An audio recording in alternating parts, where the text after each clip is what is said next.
भैया हम प्रकाश सिंह आप सबके पाँव छू के प्रणाम करत तनी। कोरोना महामारी पर एगो गाना लिखले बनी जौन कि आप सबके बीच सुनावे जा रहल बनी। अगर आप सबके अच्छा लगी तो लाइक शेयर कमेंट जरूर कर दम जा और हमारे चैनल बा श्रेया लक्ष्य फिल्म के नाम से ओकरा सब्सक्राइब जरूर कर दम जा।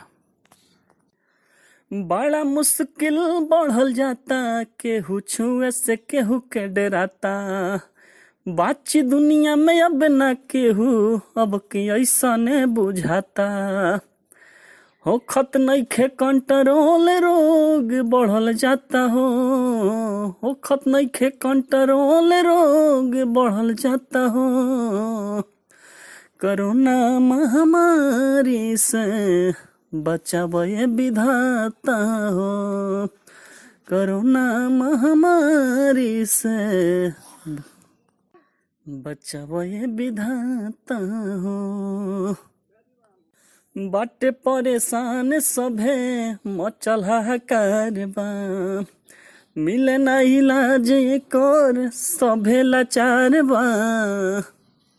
ओ बाटे परेशान सभे मचल हाहाकार बा, मिले ना इलाज एकर सभे लाचार बा। जे भी अपन बाटे दूरी बना लेता हो, जे भी अपन बाटे दूरी बना लेता हो। कोरोना महामारी से बचावे विधाता हो।